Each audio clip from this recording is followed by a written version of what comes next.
পেটি এদিকে নিয়ে গেছে, মানে পুরোটা আগে থেকেই পরিকল্পনা করা ছিল যে কিছু একটা হবে আর কি। ক্যামেরা বসতে দিচ্ছে না কেন?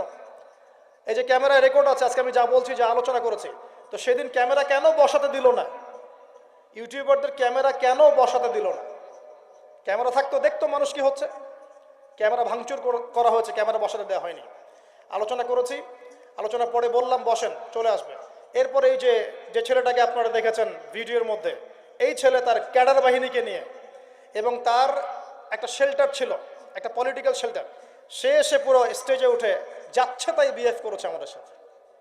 কথাবার্তা সিরি এমন যে আপনাদেরকে টাকা দিয়ে নিয়ে আসি, ভাড়া দিয়ে নিয়ে আসি, যতক্ষণ বলবো ততক্ষণ আলোচনা করতে হবে, 2 ঘন্টা আলোচনা করতে হবে। এইসব কথা শোনার পর কোনো আলেম বসে থাকতে পারে? কোনো আলেমের ব্যক্তিত্ব গায়রত থাকলে সে কি বসে থাকতে পারবে এখানে? আমি তখন বললাম যে কত টাকা দিয়েছেন আপনি? ভিডিও দেখেন। সে বলছে আপনার ওই যে এই মাধ্যমে প্রোগ্রাম নিয়েছে, ওকে 20,000 দিয়েছে।